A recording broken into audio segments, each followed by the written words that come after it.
Hey y'all, your friendly neighborhood producer Kato here.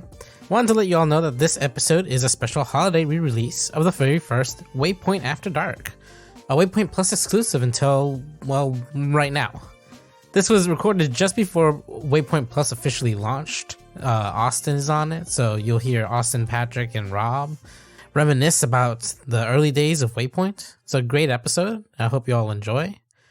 This is going to be the first of our special holiday offerings this year. This Friday coming up, we're going to have our Elden Ring spoiler cast where Austin came back alongside Patrick, Ren, and me to sit down and talk about Elden Ring finally, which is great. This is a great podcast. Next week, we're going to drop the second Waypoint After Dark, which was also a Austin, Rob, and Patrick joint where they kind of answer people's questions about Waypoint Plus. It was a good time. And then the Friday after, on the 30th, our last podcast of the year of 2022 is our massive Game of the Year podcast. Truly the 5-star-iest of 5-star run times on that one. So I hope you all enjoy. While we all are going to go to sleep for the next couple of weeks and then return in the new year with new pods. And I hope everyone has the happiest of holidays. Peace. Yep. Austin, I fucking hate this game. I'm done with it. I'm recording also. Wait, let me get it back. Yeah, I am too. Man, just when's this going up? Yeah, when's this going up? When's the embargo on that, Patrick? The 24th? Fuck Biomutant. That game sucks. There's no way this is up before the 24th. Yeah, right? Yeah, you'll be fine. And also, what could be more after dark than breaking embargo? Embargo breaking? Yeah, We're beholden to no one now. Do you want to pay for raw, unfiltered access to the less diplomatic version of like, well, I don't like the way that these characters... No, fuck this game. This game sucks. Can you imagine being assigned to this game? It's not Can you imagine good. being like the person at IGN or GameSpot that's just like, I need you to play Biomutant? We're talking about Dia. Dia, not for those two sites, but Dia is reviewing that game. And also, Austin and I were that freelancer. I think, in a way you were not, Patrick. Yes, Patrick missed that.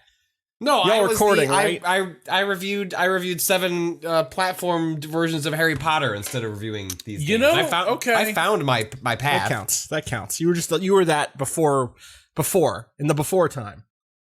Yes. Yeah. Well, that's I didn't really review games. That was never like my like I did that in college for money. Like GameSpy Right. was like Phil Theobald, who worked at EGM2, and then Game Now. I'm pulling a lot of I don't know this. I don't know this. These are like sorry to this man. There's no reason for you to know. Like these are like Ziff Davis adjacent or Ziff Davis publications that were adjacent to EGM to cash in I know on the those. popularity. Sorry, I know those websites. I don't know the person you're talking about. Oh yeah, that's fine. Phil Theobald, the teacher who then is now he works at the Pokemon company. He moves back into games. Anyway, worked for GameSpy, and people read GameSpy, but they were just like, "Do you want to review the licensed games?" It's like, "Yes, I do. Give me money."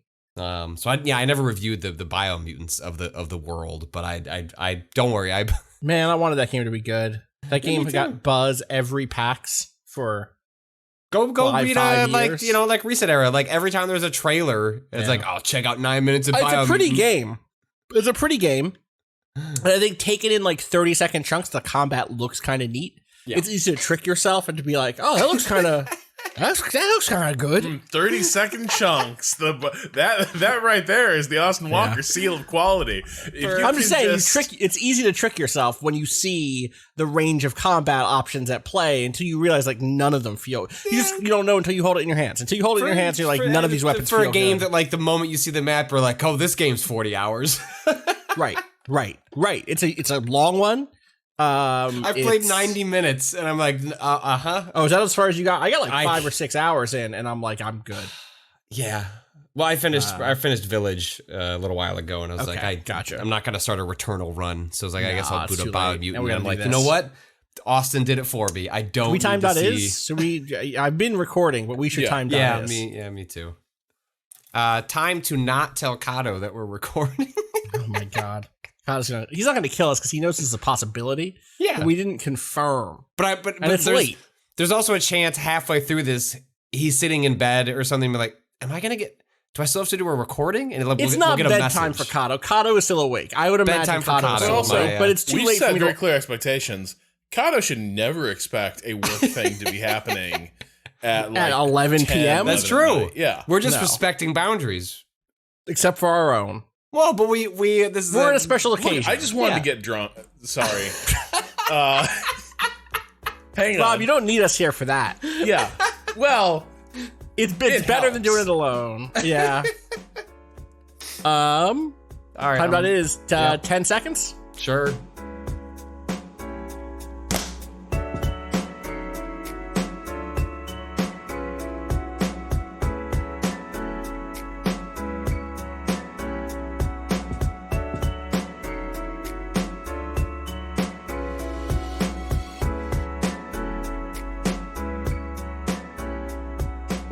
All right. And by I just wanted to get drunk, I mean I wanted to plan and synergize with my colleagues about upcoming pivots in our business model. Hi. What's good, Internet? We're going to have to get a whole new vibe for whatever these are. I mean, we know what these are. These are Waypoint After Dark.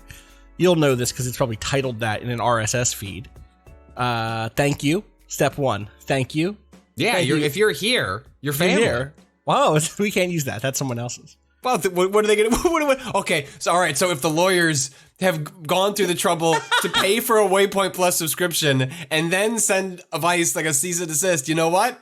You are family. Well, hold That's on. some shit bad family will do.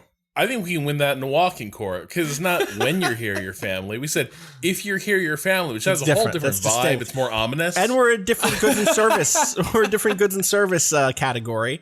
I think there's distinction here. They can't own the enunciation. You can't own Italian hospitality. That's us, the Waypoint Plus, the home of Italian hospitality. Hey, we're pivoting to consumer here. This half Polish, half Irish guy ready for Italian hospitality. My stepdad's Italian. That's I can't claim blood, but I can claim a little culture. You know what I mean? So one of the people who influenced me most in my life. I'm not going to say his last name, but I'm going to say everyone who knows him calls him Joey D. And that's the most doesn't get more Italian than Joey D from around the way. You know? Pretty sure that's a character who's introduced in the first 10 minutes of Bronx Tale. So pretty much, exactly. You're covered. So yeah, thank you for being here. How did you find us? How did you find us? Good question, because this is going to be in a feed before we announce the feed. So there's a possibility, and you'll have to let us know. Yeah. If you found it like you found like a hidden cave in Zelda. Like, ooh, which is possible. Like again, I mentioned this privately earlier that we had someone join the A More Civilized Age Patreon instantly before we even announced it, hours or something before we announced it. So how do you theorize? Because I saw this was in a group messages we were trying to figure out how do we keep this private? This person, I want to say, just happened to do a search for podcast to try to find something else or something, and I was like, newly added on Patreon. Blah, blah, blah. Right, because if you launch a Patreon.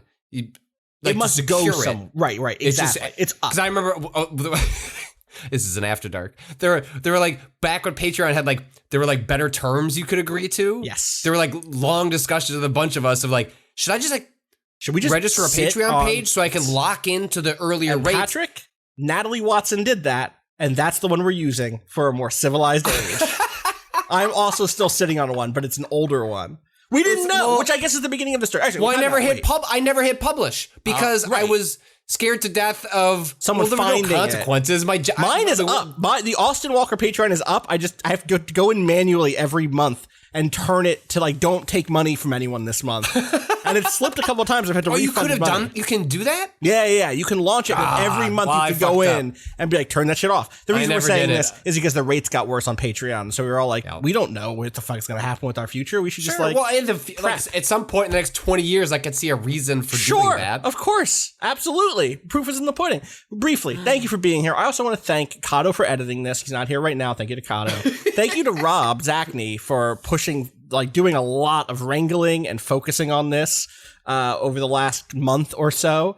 I host the show, but that's kind of all I do at this point. I'm not in the trenches. I know today on a podcast I said I don't like to talk about games journalists as being in the trenches because it's bullshit, and then I immediately went to that. But I'm not doing the hard work that had to go into building something like this. Also, shout out to Jason Kebler who like did the juggling and settled all family accounts, settled the accounts, and like maneuvered. You know what I mean? It's kind of like we handed the pilot controls over. It's like Jason came to us and was like, I can get us through the Kessel run. I can see the road through the storm. I can see just like we published a zine that Vice was not maybe 100% happy with, but we've established boundaries so that we can now we do other things. Also, we should just tell this story. Like we should just let's rewind. Sure. We wanted to launch a DTC, direct to consumer. You were in a lot of meetings. Subscription. I was in meetings.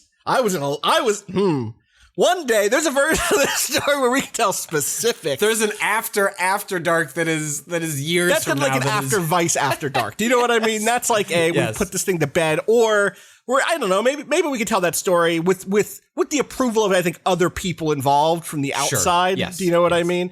The long and short is, I think the place it really starts, and tell me if I'm wrong about this, is with a freelance camera operator, and a Phil Spencer interview. Yeah. Where we launched in 2016. Yeah. October 31st, 2016. November 2nd, if you're being very particular about when the true website came online, but October 31st is when we launched the stream. And had a few placeholder things up. And a year into that, going into E3 2017, we were like, go big or go home, baby. We want to do like a big E3 video thing. We'd been pushing to do video for a while. We had just gotten Lobby 1, the video studio, up and running. Tiny little thing. Rob had come on board. And we were like, we're going to go big. We're going to do E3 the way it's meant to be done. And we did our best. And I think the thing to say is one of our big early lined up home runs was a Patrick Klepek interview with Phil Spencer.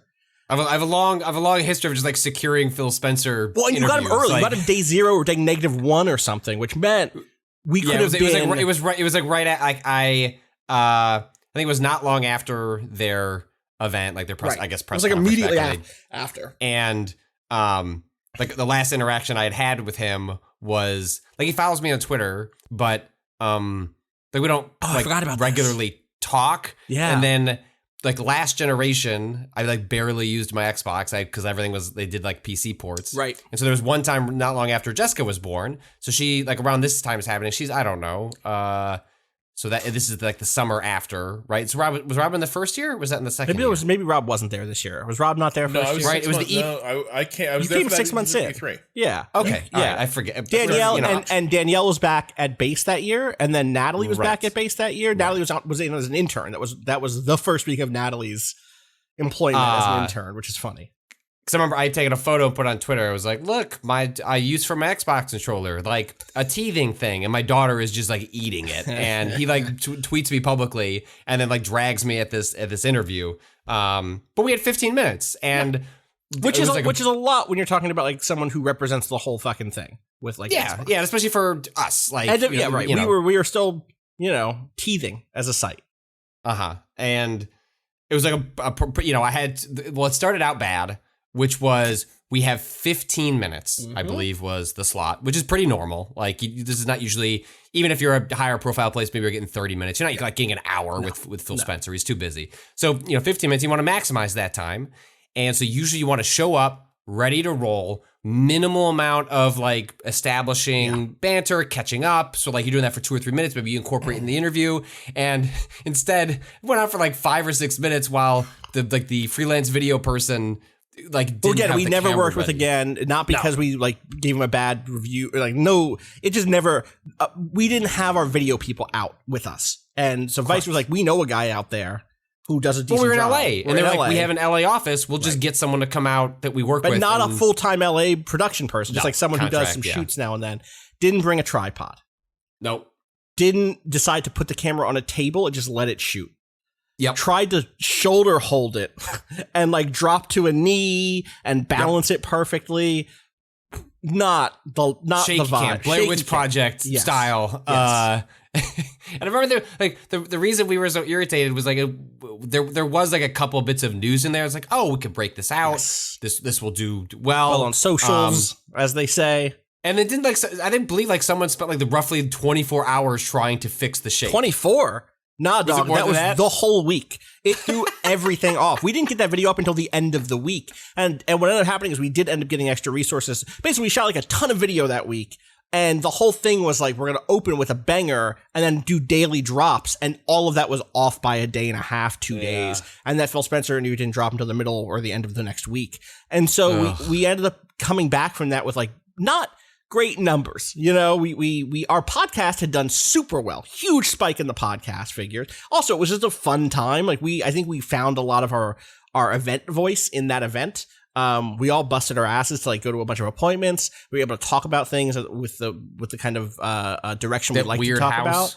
We had that really weird bad house that then we joked about with Danny O'Dwyer years later. We have not so far stayed in a decent place for E3. Remember the Is really that true? hot Right, one? last place was sort of decent. What was the last place like? So it was big. Oh, last place was all right. Yeah, it was really cheaply put together. It was like, remember it had the balcony inside. Yeah, that was all right. I guess that one was all right. That was in my mind, I blocked that out, and I'm just thinking of the place before that. Right. We also just made it good because Rob cooked for us. Yep. I want to say Danica brought over a giant TV for us. Danica brought a TV. I ordered pizza from a place that told me halfway through the order we're out of cheese. Yes, yes. Which doesn't make any sense. We got good food that whole week. We didn't overbook ourselves. We had like that was a good trip. But yeah, the other ones we all stayed at. Remember that one that was just like, it was near a bunch of great food because it was just like, it was in Los Angeles. It was not. Well, that breakfast place was terrific. But also the internet was like 6 up and 6 down. We were using Danica's cell phone to stream onto it. Yeah, that was also right before Danica left, which we'll get to in a second. Breakfast place. The breakfast place was so good. I would crush one of those omelets right now, or like the sauce, or the chorizo is what it was that they were doing. Yes. That was just so good. Anyway, we come back and it's like, okay, what are we doing? And the conversation at this point, I will say we had like a healthy freelance budget. We had, like, I would say healthy, I mean like it was a substantial freelance budget. We were able to just like say yes to a million things. If you wrote for us at that period, thank you. It was a blast to work with a bunch of different writers and to just say yes to a billion different pitches. Many of them hit, a few of them missed. It happens. You know what I mean? But that was like, the whole thing was getting to work with talent who we didn't get to work with, or weren't able to work with in previous jobs, stuff like that. And we come back and it's like, okay, we swung big. We didn't hit in the places we thought we'd hit. Where did we hit? And the answer was personality and commitment from people. People at Vice have always been wowed by how well the podcast does. And specifically, Vice at that time especially was like living in the age of short form. 3 minutes. 12 minutes is an hour and a half in their minds. You can't do a 12-minute long video. So the idea that people were going to listen to us talk for 4 hours about video games that weren't even out yet was absurd to them because they just don't know the space that well. And so they were like, y'all should start thinking about doing DTC. And me, I go, what's DTC? And direct to consumer, it's another way of saying subscribers. I was like, yeah. Giant Bomb. Giant Bomb, the place I came from. Like, duh. And so we go like, okay, cool, let's talk about it. And so we spend that whole summer developing a DTC plan that involves doing a lot more video, but a lot lower lift video, developing shows to prove that we can produce that sort of content. That's where you end up getting Tactical Tuesdays, Breakfast and Battlegrounds, Hot Mic Mornings, that whole era of Waypoint that develops over the next Breath year. Breath of the Wild, Permadeath, all that shit. Along with some other tests that we did around short form video around that time and other stuff. But the two people who were on that were not, they were doing a lot of stuff at Vice and they were kind of like very exploratory. The next year, or maybe it was like 2017, it might have been. 2016, 2017, somewhere in there. I wrote all this out recently. I don't remember where it is, so I'm not going to go drag out particular years. But this develops into like a serious pitch from a different direction. Someone new comes into power at Vice.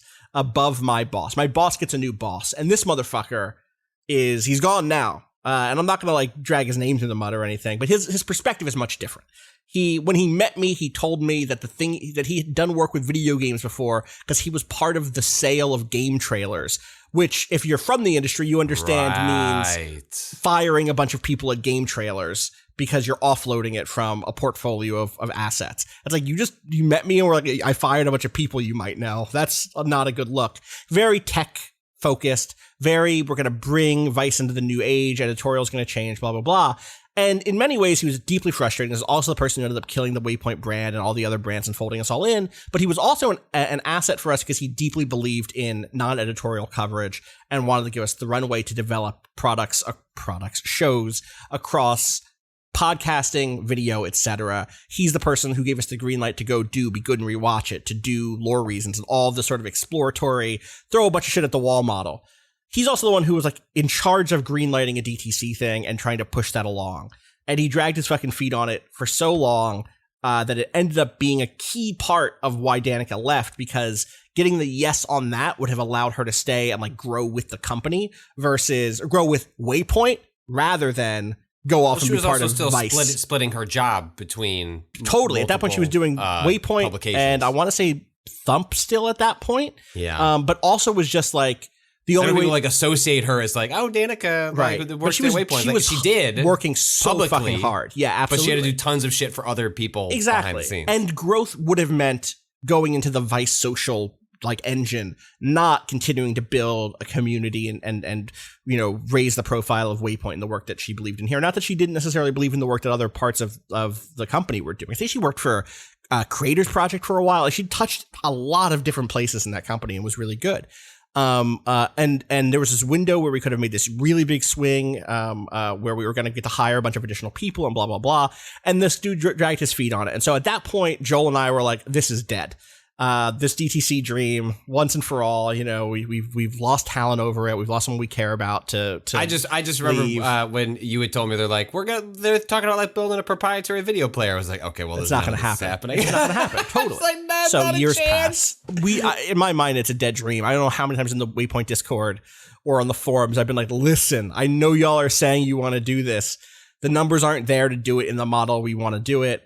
And it is what it is, but like they're not going to just let us throw a switch. Jump cut to a few months ago. Jason messages us and is like, I think I learned how to throw the switch. Yes! Jason had specifically he was like, go ahead, I found a switch. Yes. Nobody was watching me. Yes. I wanted to do a zine about the post office. And so I found this thing, Memberful, and there's a whole other story where like Jason had to like walk over people's broken bodies to get the mail zine out the door, which is a magazine, which is a zine about the post office, the U.S. Post, the USPS, and what it's been going through, and etc. And to be clear, this is all such standard big company stuff where it's like the inertia to like if companies prefer to build something themselves, but they don't want to greenlight money to ever build anything, so they just kind of spin their wheels. Like doing a white label thing is anathema, particularly to like a media company. But at the same time, if you're not willing to do white label, you look at huge development costs. White label means that it's like, how Speed Tree is a thing that you could buy for your game to get trees in it instead of having an artist make all of the trees? Say that again, Patrick. Is Speed Tree still a thing? I feel like it. I feel like it was for a long time. Okay. I thought either way. Wait, I thought it was in Resident Evil Village. Well, there are a lot of trees in that game. I'm pretty sure that game has. I'm not trying to dispute it. I was just wondering. Like, I remember like sitting in on like a GDC Speed Tree presentation when I was like in between things. It's like, well, I guess I'll sit down and look at these trees. Maybe I'm wrong about Speed Tree. I just didn't know if Speed Tree was still. Maybe they got acquired by Unity. But I think the better analogy is like, remember like WordPress blogs and stuff. Yeah. It's like WordPress. What you could put WordPress on your site and make your own bespoke site that was still powered by WordPress. But that's a white label tech solution. Nobody has to build WordPress, and it doesn't say word. It might not, depending on how you do it. Also, I just confirmed, Patrick, Speed Tree is in the opening. It's in the opening set of logos for RE8. Great. Yes. No. If you build a WordPress site and pay them for their white label like solution, it might not even say WordPress on there. It's just a website. And so that's what Jason found, right? Not like Patreon, where you go to patreon.com/waypoint or something. And you know you're a Patreon. Right. I know it's very funny for us to have spent money on a white label solution and then for us to be like, now listen, let's draw attention to the white label solution. But yeah, he found that and the mail worked and he got that greenlit quickly. Well, and then my understanding, had we been able to do a Patreon within the Vice infrastructure, maybe we would have considered it. It's more we found a thing that fits, again, like, you know, fitting in the gap. Like, this works with the company we're at. They're comfortable. They like it. They've signed off on it. And it's like, okay, so then what do we do with the approval? Because that's often what you're navigating at a company is like, all right, within the set of constraints that I have, what can I accomplish? What can I push on and do? And even new there, things? it took another couple of months until this got greenlit. Basically, it took changing some people's minds, and it took people moving around and other stuff like that. We had an original pitch of the timeline for this, which is not. We would have launched what it ended up being a month ago or something, right? Yes. Yeah. Hold on. For all that's happened, I think we're only like 2 weeks behind, which for us is pretty miraculous, right? But there was a world where the metaphorical switch, or I guess almost like a literal one, was turned on earlier, so we could have planned some more ambitious things along the way. And that happens, but that's why you try to target that, is so that when it slips, it doesn't hurt as much, right? Right. Fuck it. Listen, I'm thrilled we threw the switch at all. You know what I mean? Listen, actually, we're recording this before the switch gets flipped. I shouldn't say shit. This could go in a trash can in 3 days, as we learn, in fact, that someone has decided to kill this whole project and derail our summer. Sad boy summer starts now. When we did it, we threw the switch, and I guess we should talk a little bit about like what it is we want to do. Rob, I know, again, you've been so instrumental at kind of dreaming up the shape and structure of this thing and envisioning it. You kind of have your hands on the reins in terms of the direction. Do you want to talk a little bit about like what we're doing? Well, so I think there's a couple elements of this. One is that I think, Austin, you and I are both coming from a place of, we have gone down the rabbit hole of creating overly elaborate subscription programs and services. And like, you end up creating more stuff than you were interested in creating, but also kind of, I think both of us have discovered independently that people are less interested in the exclusive stuff they get than they are just like supporting something cool that they like. So there's like a minimum amount of what people want, which tends to be, in my experience, limited experience, more of the people that they like talking about stuff, hanging out, making stuff together. But the more complex that stuff gets, the less they're necessarily interested. And at the end of the day, if they like a core thing that you make, they just want to be able to like support you, because most people aren't getting advertisements. And they know that that advertisement isn't worth $5 a month, and maybe they have $5 a month in their pocket to throw towards us and would like to do that. And so, like, again, thank you to the people doing that. And this opens up that space in a way that we could have overdone it and been like, well, we have 13 different tiers. And I think both of us have learned by experience that that's not necessarily, it doesn't benefit you, nor does it really benefit enough people that it makes sense to build all that out. Also, who knows how successful they're going to be? What people want, right? I mean, totally. that was even in full transparency, like earlier today, than we recording this, there was a discussion of like, hey, like the people advice, like, would you be interested in doing like expanded versions of like what people can pay? And it was like, let's start with what we feel good about, a number that we feel all right about.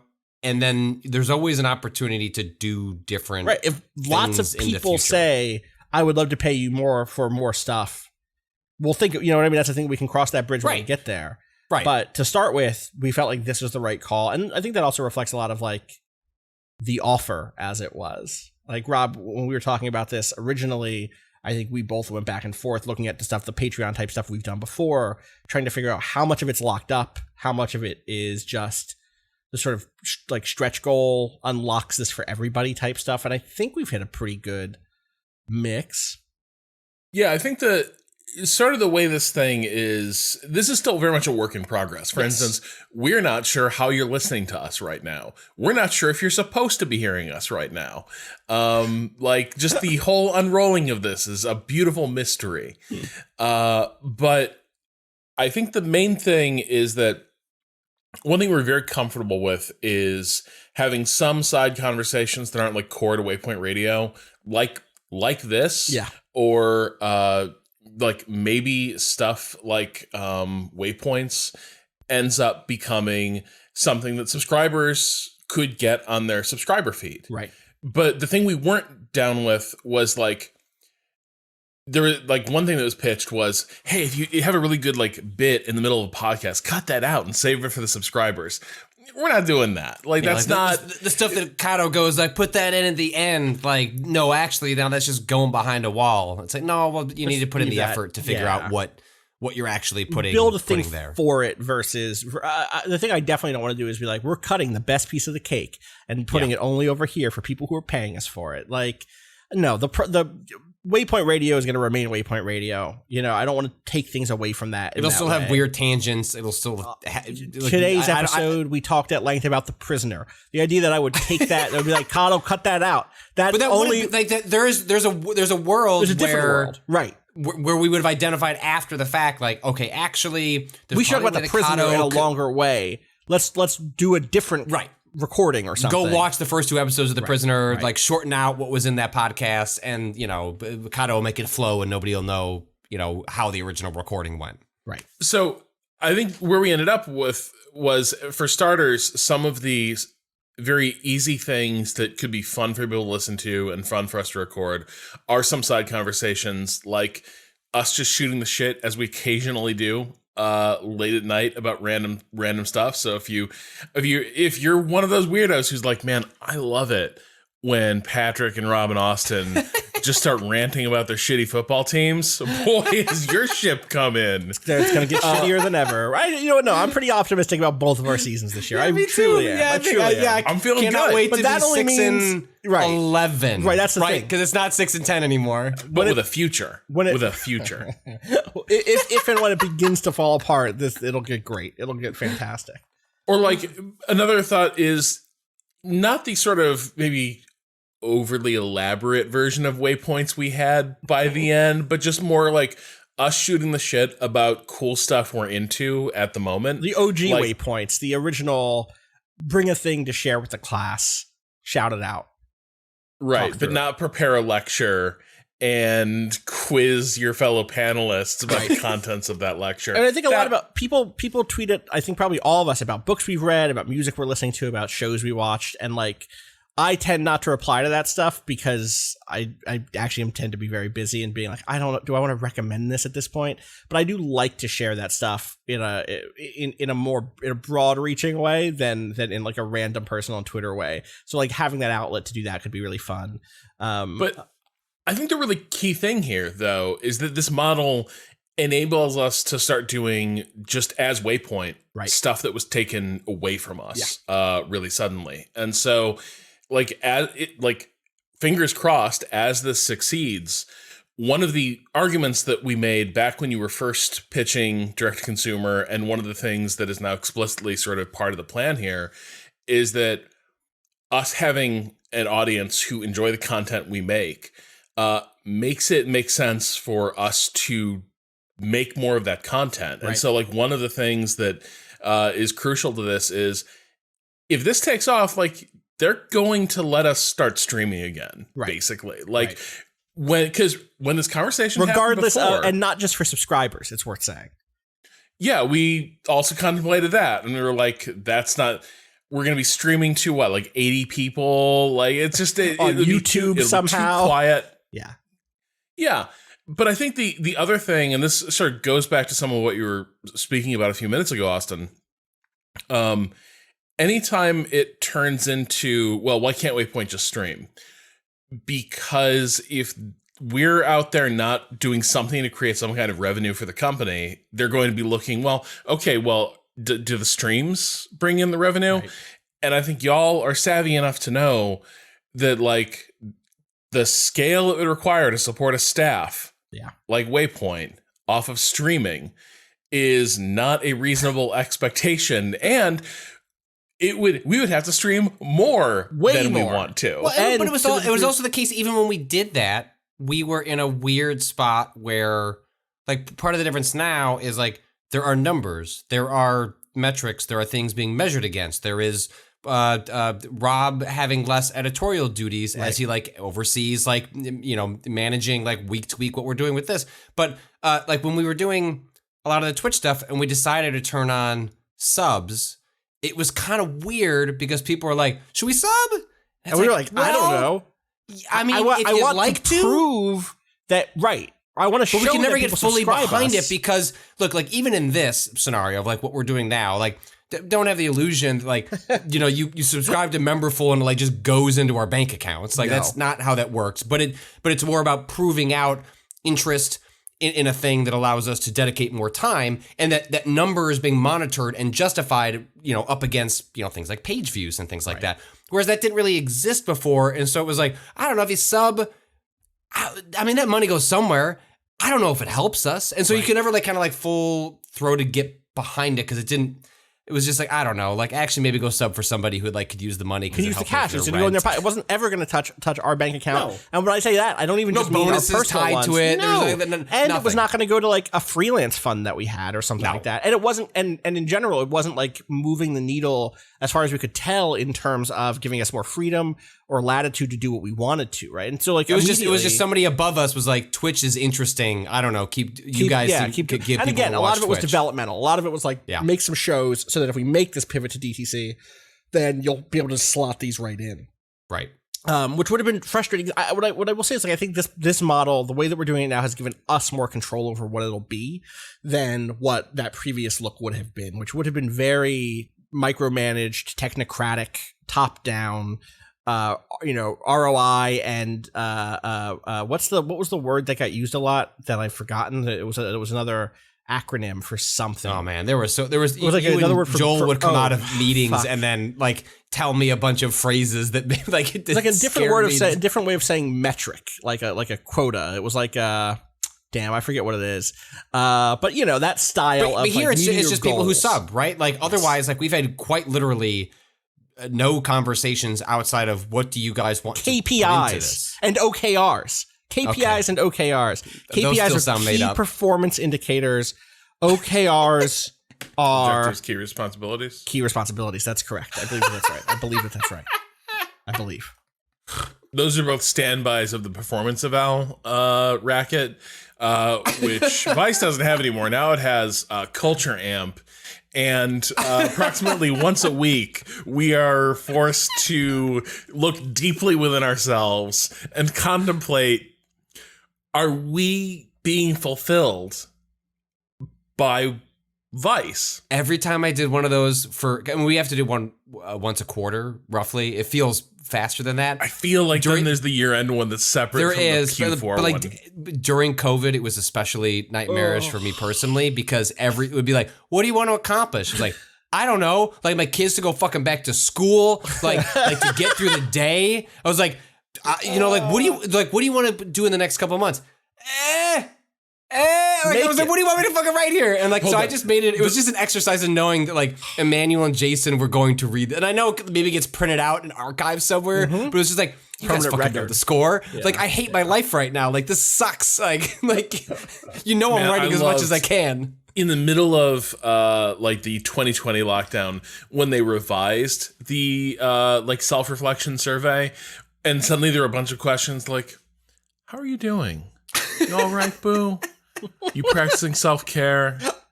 Is there anything you need that your management... And I shouldn't knock it. Vice actually was pretty cool throughout. Like I got 100%. Like not a single day was I ever questioned when it was like, my kid's throwing up. I'm sorry, I'm going to be gone for 3 hours. Like I never got like anything in an entire year. And it was more just, you know, they have to corporatize that to a certain degree. There is often some like ambiguity in this style of messaging. This reminds me, of course, of the classic me going into a room in the office and the HR had put up a bunch of flyers that was about like making sure that you felt good about being, what are you doing with your day? What are you excited about today? Stuff like that. But one of them, it was hanging in the bathroom. I was washing my hands. I looked up in the mirror and hanging there was a piece of paper that said, "Why are you in this building?" And I went, shit, why am I in this building? Fuck, I got to reconsider some shit. You know what? And then he quit. Maybe I got to go. And then I quit. And then I quit. It's not a 1-to-1, but it didn't help. See, and this was, Vice had avowed, they had told us we're not laying people off, even though like people got laid off routinely throughout all of this arc. Yes. But we are reducing headcount through attrition. Yep. And so when those posters popped up, you knew it wasn't just like, boy, somebody didn't think that through. No, somebody did. Like Ozymandias planned for reducing headcount, maybe. Do you just want to wash your hands and like take 5 minutes to collect yourself and like there's a psyop hanging on the wall. Hey Austin, what's the point of all this? What's the point of all of this? What are you working towards? Is this where you want to be? So yes. But so I think like where this comes out is like as this thing gets off the runway, hopefully, like remember Tactical Tuesdays? Yeah. Remember XCOM and Valravn and Grave Big Digger. Money and the whole gang, the whole crew. More like we didn't stop that because hashtag finish the fight. We didn't dig it. We just couldn't. They were like, this is not bringing in proper revenue. And sometimes it's softer than that, right? It's like, could we try to do it? Yeah, but do you also have to do the rest of your day's shit? Yeah. Do you get anything bonus for getting to do the Tactical Tuesdays? No. Like, well, then let me do the work I have to do today and like be done with my day and go work on something else that I do want to go work on, or not work on anything at all. That was always my approach. Like, you guys want to do a stream? I was like, no interest. Like, you guys understand that, like, actually the only thing that matters to save my job, or like if I get an article that goes viral, it, helps all of us. I was like, I'm just gonna keep writing stories and throwing darts at the wall. Please go stream XCOM, which is not a judgment call. No, it was just one of those things. We were working on different parts. Well, and it was also just a matter of like, I don't believe how they're measuring us. So they say they want you to stream. I still think they're looking at the uniques on those stories. Totally. So I'm going to go write an article. Y'all still using ComScore or not? Is that they retired that like they said 5 years ago they wanted to do? Anyway, that's not just them. The whole industry like 3 years ago was like, we're finally going to replace ComScore, and I still see people talking about ComScore. So I think it still remains like one of the few places to like kind of like getting an Academy Award. Like, how can you just say that you are big? Yeah, you're just totally. So the another thing I want to say is just like, well, what's this get you? Or sorry, let's actually flip that. What does this get us? I think one big thing is to think about this in terms of letting us do things like Rob said, Tactical Tuesdays, but also just in terms of, and Rob, correct me if I'm wrong here, but there's a degree to which, depending on how successful this is, it can let us think differently about the editorial we do run. It changes. If the goal isn't unique page views, then there are stories that you don't feel compelled to write anymore. And there are stories that, maybe more importantly, that right now it's hard to justify running because as good as they are, they're just not going to get any eyeballs. And when you have a limited budget and goals to meet, you have to make those decisions, even if they're not like idealistic, even if they're not the sort of like in line with what your long-term vision for what good coverage looks like. So I think that stuff will continue to appear on Motherboard and on Waypoint. To be clear, like there's a lot of stories. Like, I don't think traffic is going to completely disappear in all this. But the question is, how much is being put on us, and how much are we being asked to worry about that? Right. Because one of the things that this would kind of decouple for us is the sense that every day at around like 5 p.m. I get a report on like how our stories are trafficking, and there's a very clear statement there of like, hey, this matters. You're supposed to be recording like, hey, what's hitting, what's missing, like what do we need to be covering? And I think all of us by temperament and interest, the thing that we're not really into is the stuff that those reports often encourage us to be doing. Like those reports, if you look at them, a lot of times the smart play is to find something that is getting a ton of engagement for reasons that may be good or bad, and then run a bunch of stories in that vein until people are tired of reading about it. And then the smart play is to look up the guy who's been making his own fan Bionicle game, not think that much about the article you wrote, and then it goes to like the top of Reddit, and you're like, cool, like that makes me feel good. But I'd rather you write that than do the inverse thing, which is go to the top of Reddit, see what's trending, right, and be like, how do we cash in on this? How do we catch that wave? And when I say that, I do specifically mean like you specifically, Patrick. I want that, even if that has to be someone's job in order to keep the lights on writ large at Vice, I'd prefer it not to be your job. I prefer it not to be Gita's job to have to do that. I'd rather Gita work on stories that Gita really cares about. I want them to be able to chase down the shit that they like have been thinking about all week and think they have a great idea for a story and like go do that. Versus, all right, wake up, figure out what to blog about today, check the trends, see what's hitting on Chartbeat. You know, like that. I've been through that model. It's not fun, and it's not. Yeah. It doesn't make you feel good about the work you do. And that has been the thing that we, I always track when I have to remember. How long has Waypoint been around? I remember how old my daughter is because they essentially are 1-to-1. And so, it's almost, by the end of the summer, it'll be, me being here 5 years, which is not too long after you having joined and started everything, Austin. And like the consistent thing across all of this has been, how do we measure our success other than the company just being consistently surprised that people like us a lot? Yeah.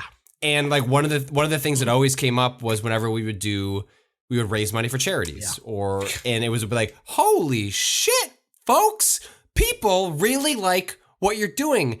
But that was a one-time thing. And we know in our heart of hearts, like, no, that would be a daily thing that we could call upon, rely upon. We see it in our podcast numbers, but the company hadn't really gotten around to internalizing what that means. The way people engage, y'all have shown us so much support, not just in the numbers, but in the way you champion our work, in the way that you share our work, the way that you talk about us.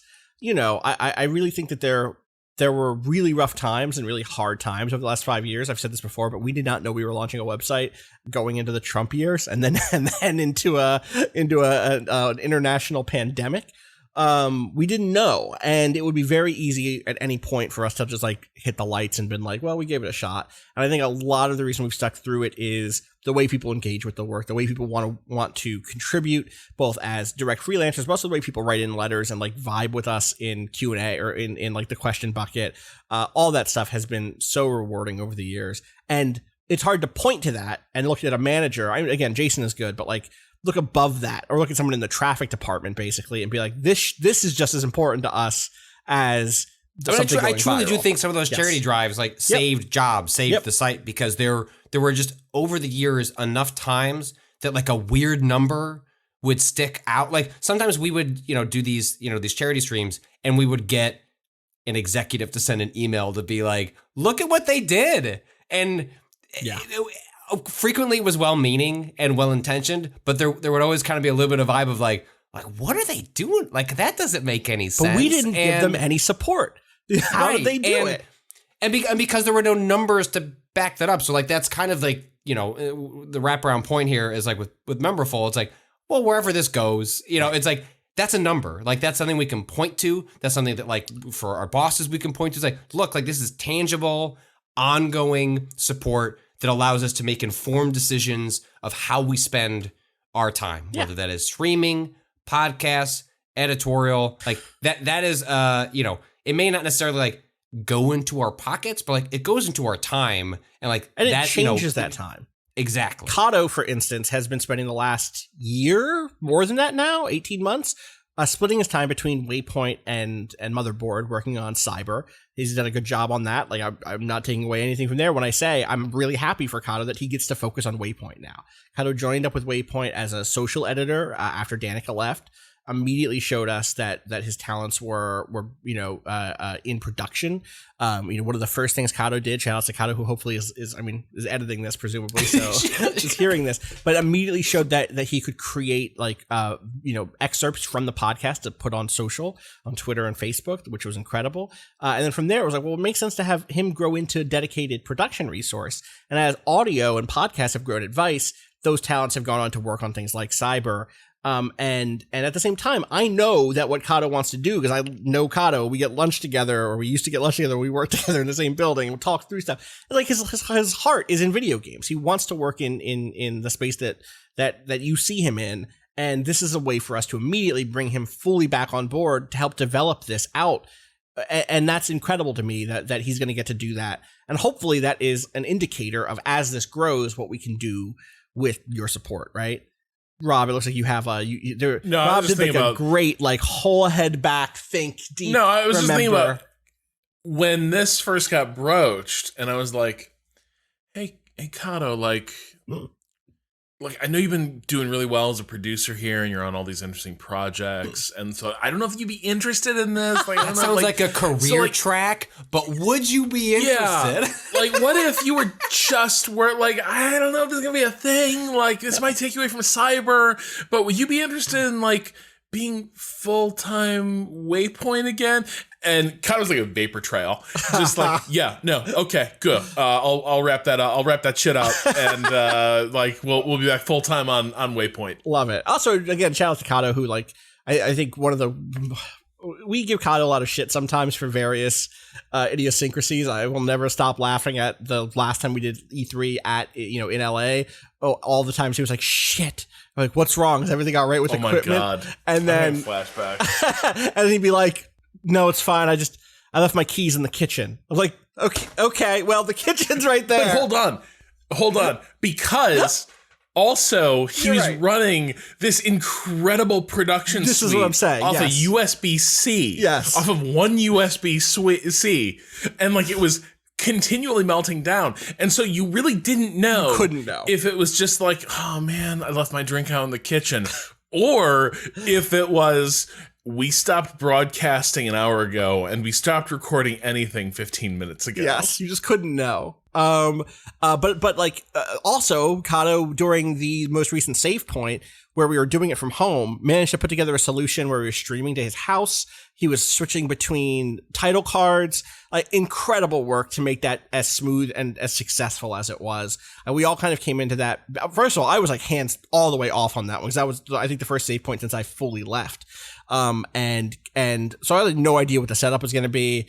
And came in, and it was so well done. Obviously, didn't believe him. He was like, paste this into your OBS or Streamlabs, and I was like, this isn't how this works, but okay, all right. Right. I'll hit it completely without because we had all been assuming the handoffs are going to be a nightmare because the stream is going to lose a bunch of viewers, and someone's got to quickly get the stream key in on their system, get back up, and it'll have to be this real careful relay race system that is going to be repeated for 72 hours. Yes. And 6 hours before we're going live, Kato's like, no, I built a production suite for this. Totally. We should also say quickly, thanks to Emily, thanks to all of the mods who helped doing that save point. Thanks now to all of the mods again who are, going to help usher us into this new age of Waypoint Plus on the community side across Discord and the forums. This is a big thing, and I don't think that we could do it confidently without knowing that those communities were healthy and had an incredible moderation team building those communities out. In many ways, they have been self-sufficient, user run for years now. I don't know. I'm very impressed by everything that they've done there, and I'm very thankful that they're with us on this journey, and looking forward to having some content that actually really moves us back into community interaction. I guess we didn't say that Waypoint 101s is one of those things that we've been thinking about how to do, and figuring out ways to do that in a way that makes sense again. And that's one of those things that's so community driven in my mind. And in some ways, I think we just kind of did one with Nier. We did the Nier spoiler cast. In fact, by the time this goes up, we may have also already recorded a Resident Evil Village spoiler cast. It might come up later this week, I think. And those spoiler casts are in some ways like little models of what a Waypoint 101 can look like, plus some additional stuff. You take a look at the Resident, or not the Resident Evil, the Nier one, and on top of us doing the spoiler cast, which was a great, and thanks again to Dia for coming on and talking through that game with us, that was a blast. We also had Patrick do a great, Patrick also did. I didn't do shit. I mean, a cohesive It's a royal we all, royal you know, we all operate you know what I as mean. a- But Patrick yeah. did this great interview with John Riccardi talking about the long history of working with Yoko Taro, working with the Nier games, localizing the Nier games, and that sort of like multi-pronged model of what Waypoint 101 could look like is really exciting. And also how like to us. public and private Yes. or like public and sub sort of material can work as we figure out like, well, how do we take things that are really interesting that we do there, and like how can we, you know, Right. not even just necessarily entice, but just like we did good shit and like we want to share it, and like that there are ways like that stuff can interact in a way that, you know, like it's really hard to imagine a world where like Waypoint goes like all sub. No, like I this can't is really imagine it. just bonuses. And one of the Like, reasons you know, why we've been thinking about doing it the way we are with streams is that like part of the sell for this for me is the idea that how often do we talk about collective action and about the power of groups working together towards something? If the people who are able to support us can support us, that should also have a benefit for the people who've been supporting us non-monetarily for years. And for me, that's things like being able to devote ourselves to this other stuff as much as we can, doing streams again. Again, those aren't going to be locked off because that's almost like that's a bonus being earned. So again, assuming this goes well, right? Assuming that this doesn't completely bomb and we can point to them and be like, see, people want us to stream again. And Vice higher ups can go, all right, we told you this would happen if you got this many people, which I think will happen. We'll fucking see. Again, who knows? But that should be something that everyone in the community gets access to, not just the people who give us $5 a month, you know? Obviously it's a weird tightrope to walk because you also do need to give people something for their $5. Otherwise, a lot of people won't give you $5. Like a lot of people aren't in a place where they're like, yeah, I'm gonna give you $5 for something I can get for free. I'm just gonna get the shit that I can get for free. And so you have to walk that line a little bit, but we think we've come to some good arrangements and good ideas on where that split is, and it's evolving. What you see today won't probably be what it is a week from now. You know, I if we had launched a little earlier, I think we would have talked about this in even more Yahoo Anime rules, where it's like, listen, we fucking got one over. We flipped the switch. Don't tell anybody. How are you here? Yeah, how did you find out about this? Ethan Winters. Man thing. And there's actually one last thing I did want to broach here. Yes. Like Be Good and Rewatch It. I don't know if that's ever going back to like, hey, we're doing this every week again. Probably not weekly. It's not going to be completely gone. Right. Like, and this is the other part of this. God, we're getting so close to multi-level marketing scheme energy. I can bring out my desk bike again. I have one. My wife got it 2 Christmases ago. Specifically, she's like, you have to like watch stuff during the day. That's fun. And she's like, you don't even play games during the day. I was like, I know, doesn't make any fucking sense. I don't play games during the day for my job, but I'm watching movies and TV. Okay, just don't worry about it. And she's like, I was like, so I'm not exercising as much. And so she got me a desk bike thing that I put underneath my desk. So while watching all of Evangelion was me just sitting there going, furiously pedaling. Oh yeah, tons of pedaling. It's like, oh. And so hopefully I can bring that out again. Like that's what your $5 will bring. Do you think that they'll let you bring that into the theater to watch the Forever Purge later this year? Hell yeah. So stoked. I'm stoked. But it's the Purge timing. movies, just as Does a this quick translate? aside. The Purge movies, I had such low expectations for because I think the trailers were unkind to them. Like, it did become a phenomenon, but none of them ever looked that cool because they all looked like their primary interest was like, hey, you want to see some snuff? And I had no real idea that it's like, hey, you want to see the horror series that's most in touch with like the violent barbarism, like just beneath the surface of American politics right now? I had no idea. Oh. And I think by the time we got to the last one, the first Purge, when it's just full on like, dude, yeah, this is the most trenchant social critique in horror happening. The first Purge is great. That's a very good movie. It's so good. This is supposed to be the final one. They've said this is the 5th and final film. And in the first one directed by the longtime writer who has written. Oh, I didn't realize that. All the films, yes. Interesting. Huh. Okay, cool. I'm ready. I'm down. But man. Anyway, your point. This is the other part of this, which is right now we do not know what scale this thing takes on. So people have asked like, hey, are you guys going to be able to like get more staff? Are you going to be able to like bring back, are you going to be able to do more of this, that? I don't know. There are different outcomes for this thing that are on the table. It is possible that like this does so well that suddenly, holy shit, I guess we can start like looking at doing a bunch more on all fronts than we really thought was possible. But like my suspicion, like I try to keep expectations reasonable, which is that there's a lot of stuff over the years at Waypoint that we loved doing, both with you and with each other. And for a variety of reasons, some of it had to fall by the wayside. And rarely, I will say rarely for devious reasons. Like, it's a lot of soft pressure. It's a lot of like, well, this just doesn't make sense anymore. Well, and frequently we all sort of, I guess you're right. Like, kind of a bummer, but I guess that, did it make sense to Be Good or Rewatch It as a separate podcast instead of just like putting it in the main feed, but we also didn't want to clog the main feed with just a bunch of other stuff. Okay. Yeah, I guess this pivot makes sense. Totally. And sometimes we did really well with things that we thought were going to be frustrating. I've said this before, but like The Fold-In, which was nightmarish in many emotional ways, ended up being really productive and really useful for us in terms of having more editors to work with, getting the insight of people like Emmanuel and Jason, being at the same table, at the same desk with a bunch of incredible reporters like Lorenzo and Samantha. Just like that time I spent there, and I'm saying now the people who I was literally sitting next to at the time during that period. Obviously, the entire Motherboard team is incredible. There's so many people there who blow me away. But that time was spent well and like did increase our traffic and did put more eyes on the stories we were telling. Like full stop. Whatever the wound was felt, and also it helped that like no one at Motherboard thought killing the Waypoint brand was the right idea. Jason wanted to call us Waypoint. I mean, never stopped calling us Waypoint. Jason always called us Waypoint. And the only reason it's back is because he had that was not something, those were not meetings Rob and I were in.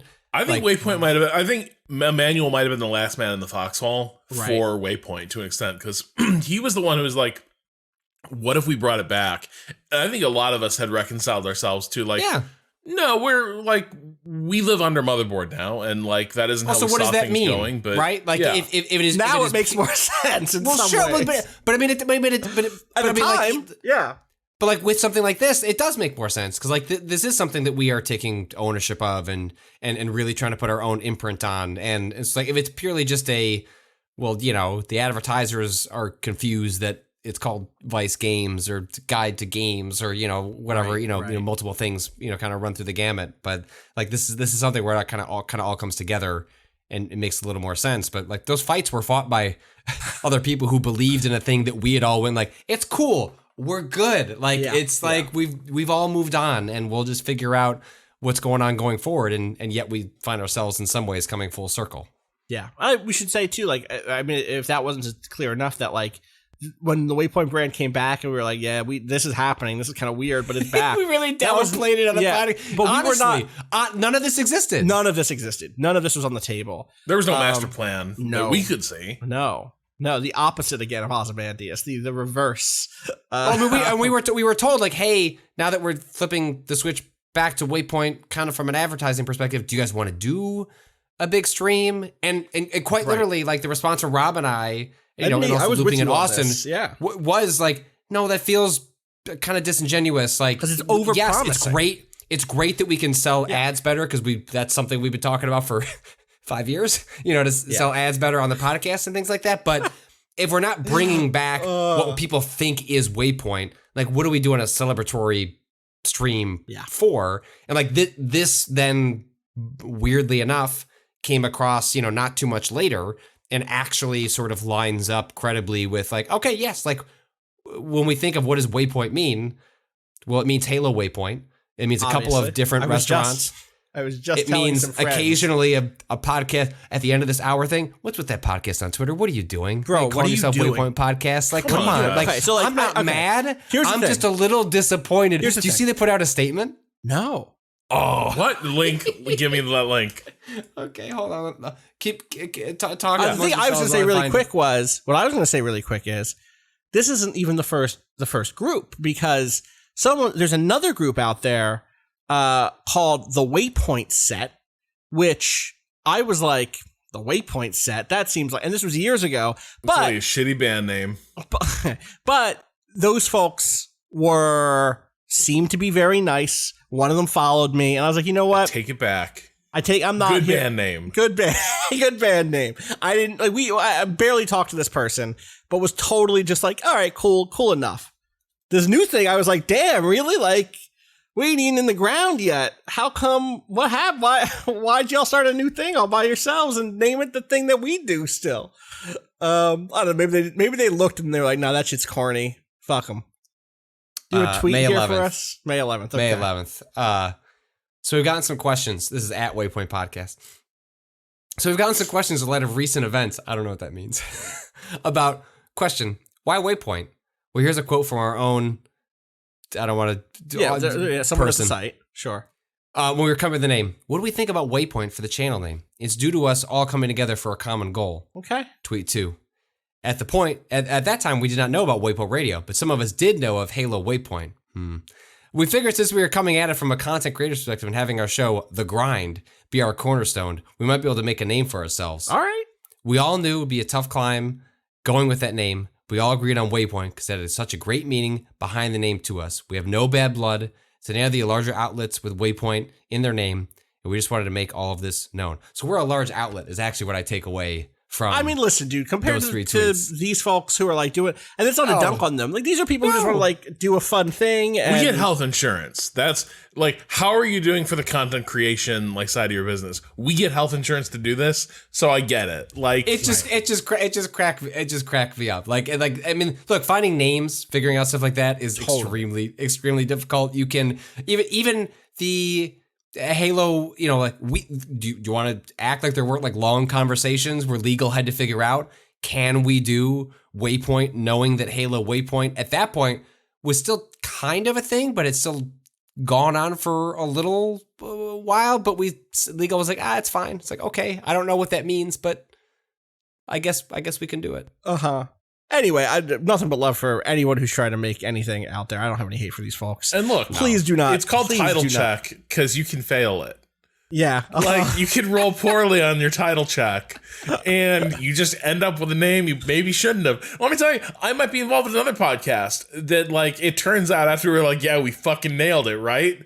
There was a similarly named podcast with very different values. Oh, yeah, that's true.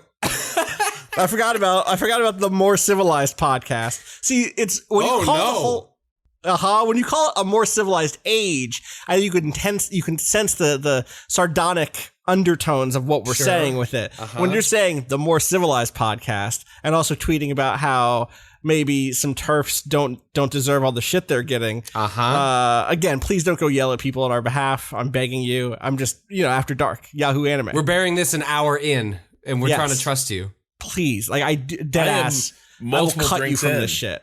I will cut you from this shit if you go start shit. Don't start shit in my name unless it's like someone coming at us. You know what I mean? You want to go to the Waypoint restaurant and like put our names in as a reservation and like take a picture of us of that doing it. You can do that. That's fantastic. Great. I'm so mad we didn't get to go to that place. Also, there's a bunch of them because like it's a great name for a restaurant. Is the problem? In Slack, someone was this podcast had come up and I was like, leave them alone. It's not a big deal. Yeah. Literally, quite literally, unless legal says. And please don't tell legal about it. Just don't let them even fucking know. And it didn't happen. It was all left alone. But I was like, oh yeah, there's also a restaurant. Like, let me tell you about the one that we tried to go to in Harvard Square. And then as a result of trying to find that, of course, like there were like 7 other Waypoint restaurants. Well, we were coming up with names. It was such a thing. We were coming up with names. An executive at Vice was like, I don't know about Waypoint. I have an uncle who runs a it's like a appliance repair shop called Waypoint somewhere in Canada. And I was like, I don't think there's gonna be any confusion, Eddie. I don't think the wires are gonna get crossed. I don't think anyone's gonna be confused about our coverage of E3 and your uncle's washing machine repair store.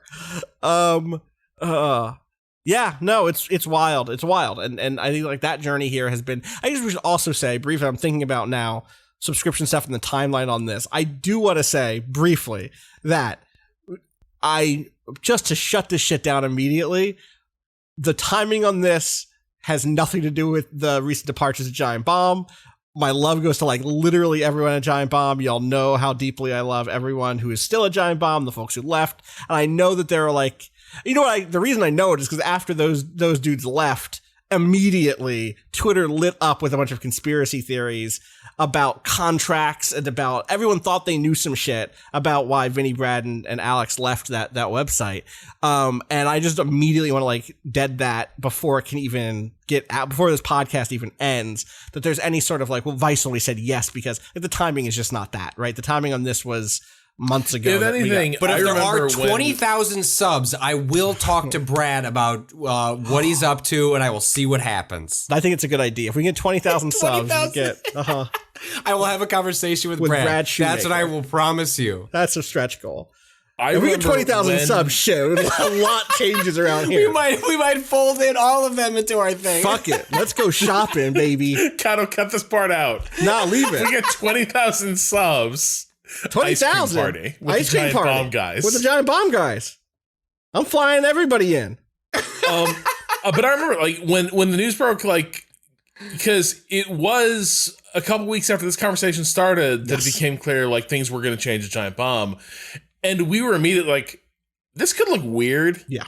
And it was inconvenient for us because it was like you didn't want to be doing the, hey, remember how we used to joke about AverageBomb.com? Joke about. Someone bought that for us after Jeff Gerstmann said that shit at during a the E3 live stream, right? Or that predate it. Maybe it predated it. I don't remember. Yeah. Anyway, we don't want to be that. You know, and I think it was it's just worth saying that right away, just so that people know that, like, please don't. No, we're going to be more Waypoint than ever. That's the actual thing. truth. Is like, like it's the various incarnations that we've gone through, like the various ways we sort of recommitted to this work, and we're like, how are we going to make this work? What does Waypoint mean? Because it's meant different things at different moments. Yes. Like, we're kind of taking the best of that and the stuff that like connected most deeply with us and hopefully with you, and we're building a business model around that. And hopefully, again, we'll see. Yeah. But you were going to say, sorry, I cut you off. No, I mean, but, and basically, and hopefully that business model is a good one. Yes, hopefully it works. But like, you know, I mean, frankly speaking, however, like, you know, we're recording this, you know, weeks before you know, I don't know when we'll ask people to, like, if they're interested in. It might be days before, Patrick. Yeah, I have no idea. But like, sort of regardless, like, it's just something that we get to try. Like, like in some ways, like, this is something we've been asking for the better part of 5 years. Which, and in many ways, that is the thing we've been. What has been a motivating impulse for Waypoint more than at least we gave it a shot. At least we tried it.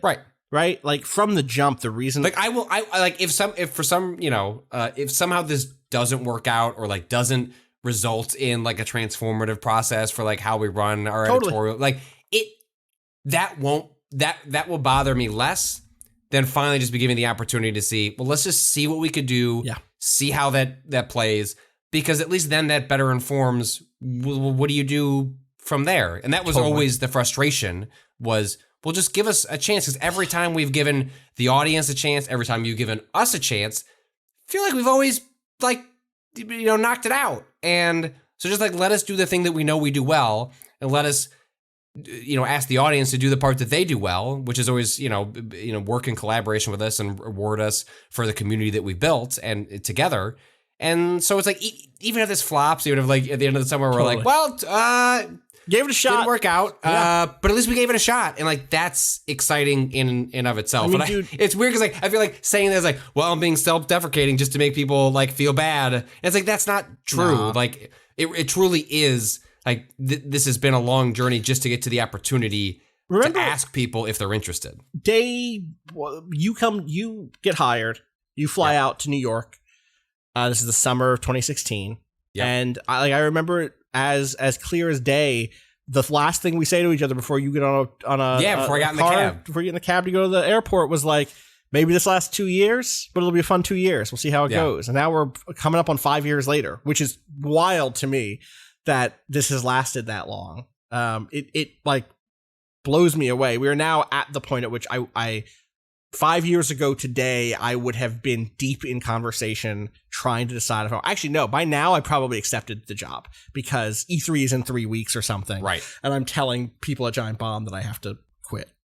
Yeah, because I remember seeing Joel outside of E3. Yes. He was at the point that this is before you accepting, before a Variety press release, right? Right. I'd already, listen. You'd already done the Ellen interview, felt right? that day. Yeah, I did an interview on Variety. Y'all don't know about this. I did an interview on Variety. Number one story on Variety that morning was me getting that job and starting Waypoint. Ellen DeGeneres shit had been there before. You know, I'm just saying, once you beat Ellen once in life, I don't know what tastes sweeter than that. You know, and now just the mere existence, only your Waypoint subscription to Waypoint Plus, right the fuck off the air. Yeah, she couldn't take it anymore. Get Variety to write about Waypoint Plus, and we can. We'll see. Oh, you're looking for new challenges? Looks to me like someone's running from one. Come get us, Ellen. I understand that she sucks. Is that true? Yeah, my understanding is she's like abusive as a boss, allegedly. Kind of, if you could do a Google search, get back to us. Let us know how. Thank you. But I do think like there's a reason we end up talking a lot about the past at Waypoint and Vice, and that is like it is often felt like the thing we wanted to do, the thing we were like, no, trust us, like this can work. Just give us resources, give us a little patience, and like we will show you like what we have in mind.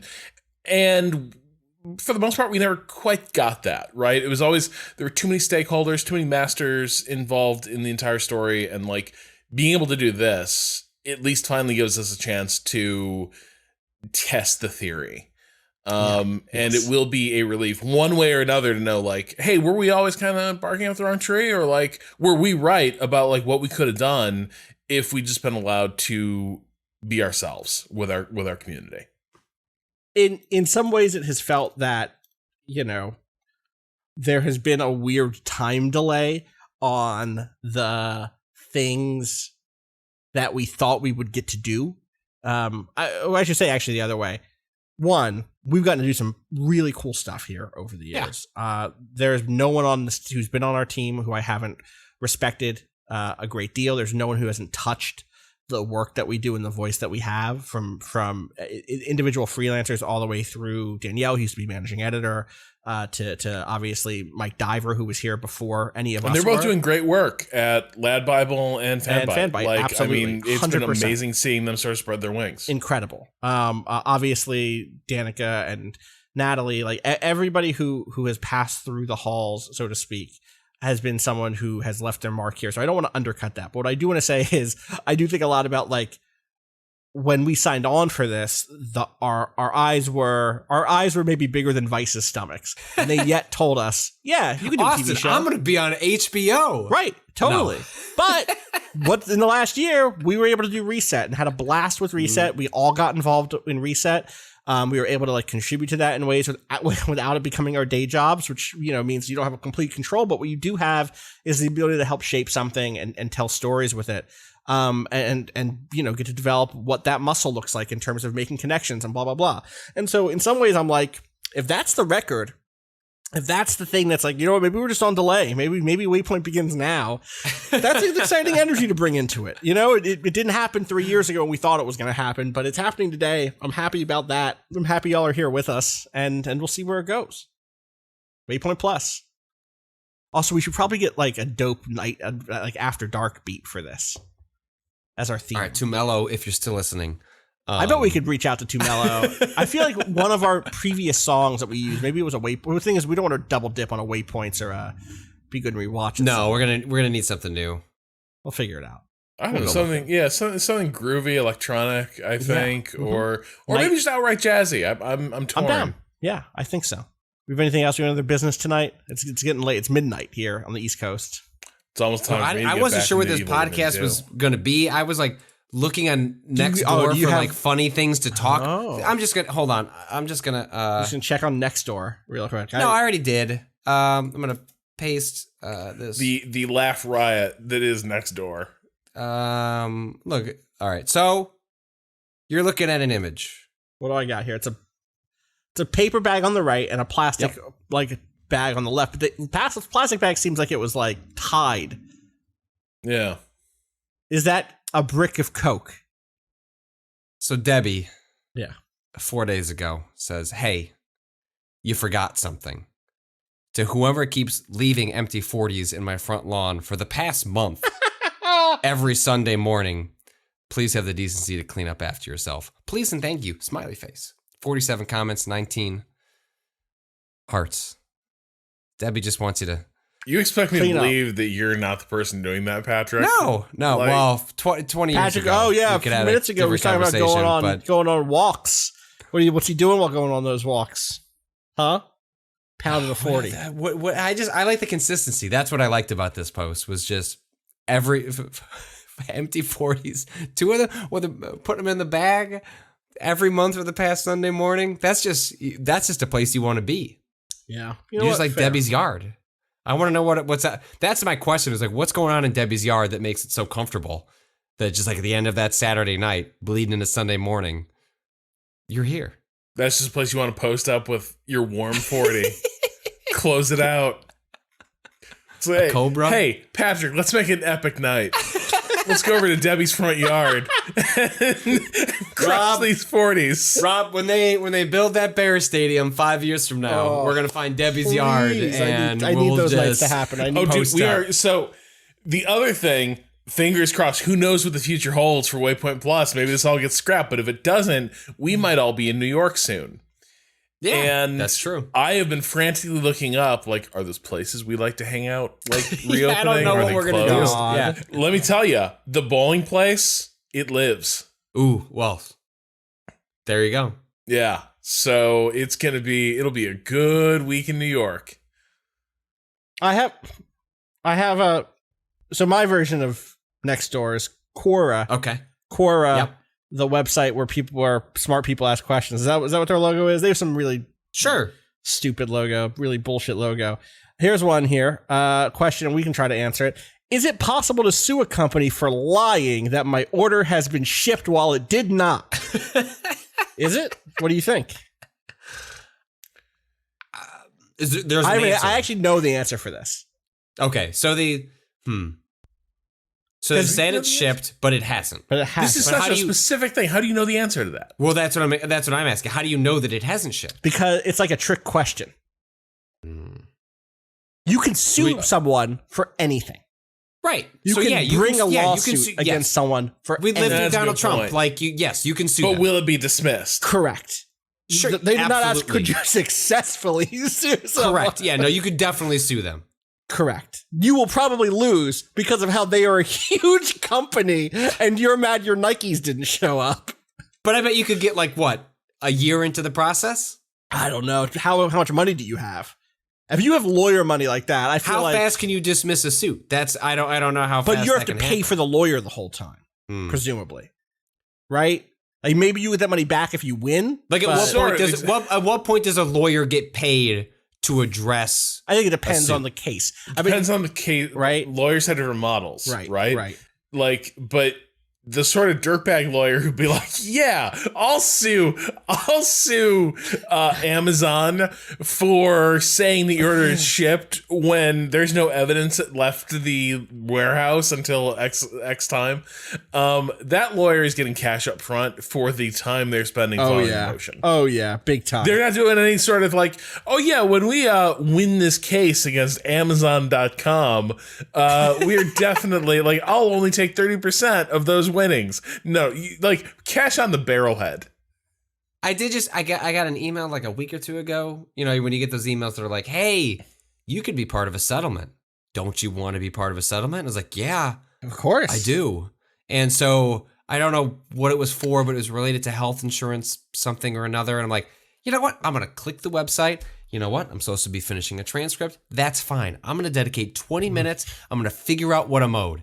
And then like click the link. The second form is like, what was your health insurance 12 years ago? Could you put in your member ID and your group number? I was like, nope, I can't. Whatever that money is, I guess I'm not getting it because how am I going to look up what my health insurance personal identification was for Blue Cross 10 years ago? I guess that's how you get you. You're just not going to redeem any of that money. I feel like this is an underrated, like if we're trying to grow socialism, I feel like this is an underrated like avenue, which is like, were you born in the United States between the years such and such and promised certain things about what the future would look like? Tell me when the American dream was supposed to deliver for you. Put in your American dream ID. And we'll see. We'll see if you get a refund on that. My guess is no, unfortunately. Turns out you do not qualify. Oh, that's a shame. I had another good one here, but then I scrolled and got distracted, and I've already forgotten. I did have oh. Did you even know the next story? Oh, I got one. This is actually one you might know. I want to know if you know this, because I don't know it. Where did the generic? This person says, where did the generic alien design come from? I think they mean like what? A gray, like the gray alien. I think they mean like a gray alien. Oh, and the person's answer from observed fact, my friend. Okay, let me tell you about a little place called Roswell. The year is 1947.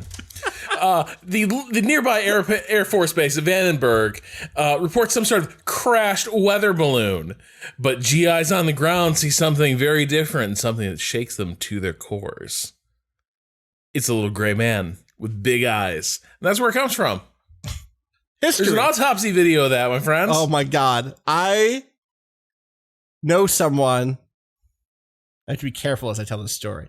Mm-hmm. I was in a room with someone once in my family, not anyone who would be listening to this. If you're listening to this, it's not you, is what I would say. Like, this to be clear to the people who could be listening to this in my family. Someone who is not someone who listens to this stuff. When that video came on, the thing you're talking about is Alien Autopsy, right? Which was a 1990s like fake documentary. Scary as fuck. And this person was like, you guys, you're not going to believe what's on the news.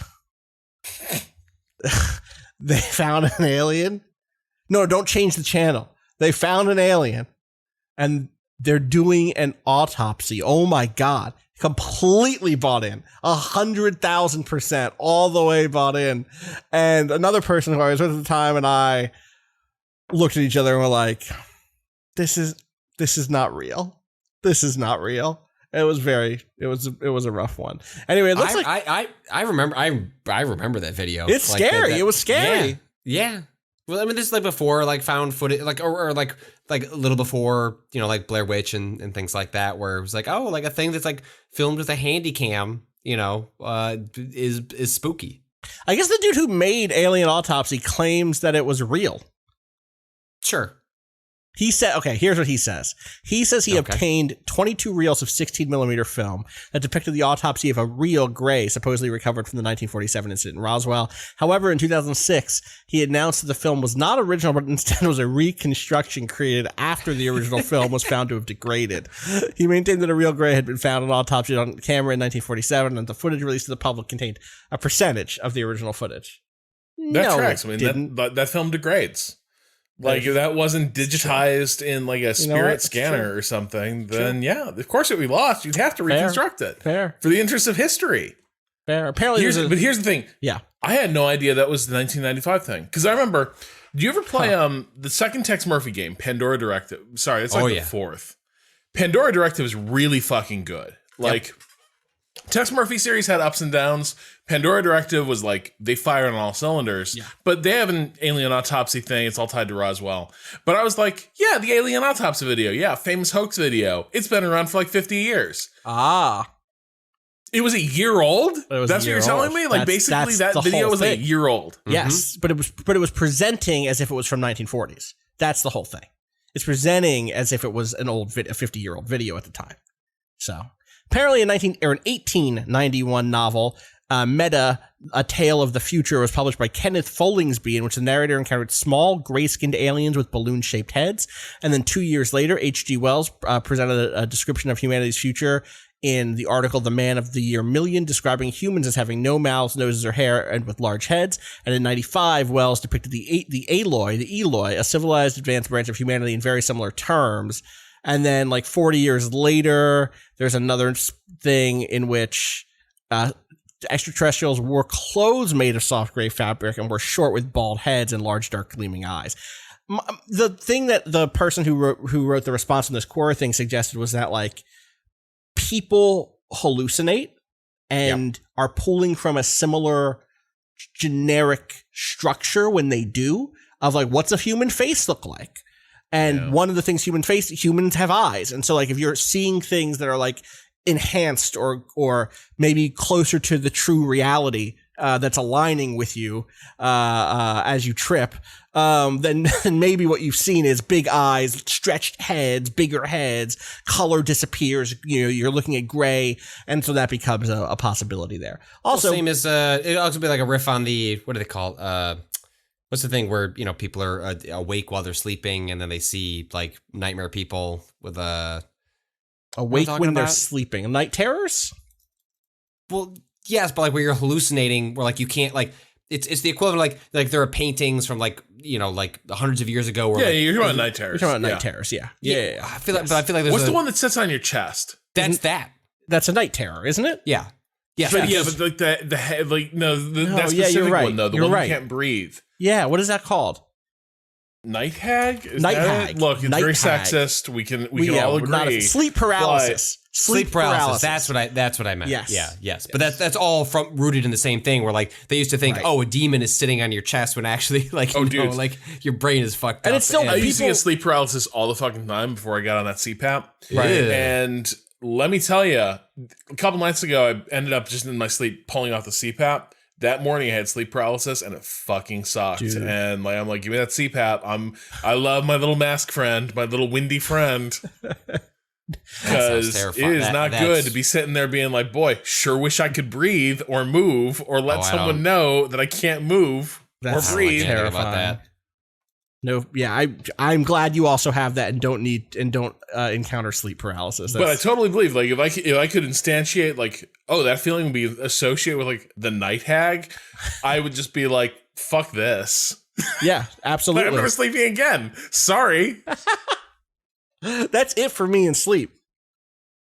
Anyway, yeah, that's our answer. If you have Quora or Nextdoor, I did join Nextdoor this year. I never used it. That's not true. I think I used it once for some fucking reason. But I was like, what's that sound? I should check on Nextdoor. It was one of those things. Well, I have a great one. I got genuinely the best thing I'd seen here. Let me take a screenshot and send this over to y'all because it did move me in a way, because I was like, this is what Nextdoor should be used for. Do people understand Nextdoor? Do people know Nextdoor? Nextdoor is a service that when you move into a neighborhood, you need to actually register that you live there. They send you a postcard in the mail that then lets you see the posts of people who are within a certain, I don't know what the vicinity, it probably depends on like what city you live in, yada, yada. But like it's people that like are theoretically in your community. But then there are posts that can appear generally or wider. So like it has like kind of layers of the social network, but primarily what it's meant for is like, hey, I found a dog, or like a ring was lost, or like I need a plumber. Unfortunately, often it's, hey, I saw some black people. Yep. Yeah. That stuff definitely. Yep. Here's a good one though. This one said, possums. Be kind to possums in the neighborhood. They do you no harm. And then there's an image, and it says, I'm your local opossum. Or, fuck, I said opossum because a few drinks in. I'm your local possum. I'm nature's pest control and cleanup crew. I'm naturally immune to rabies. Just one of me eats up to 5,000 ticks per year. I can't catch or carry Lyme disease. I also eat insects, spiders, small rodents, and dead stuff. If you see me, kindly ignore me. And I saw this like a couple days after I saw a big old possum walking down one of these roads. I was doing like a night walk. I like to go on night walks because it's like... No one else is around. I don't have to wear a mask. You know what I mean? And I saw like a big old possum. I was like, yeah, all right, you and me out here, possum.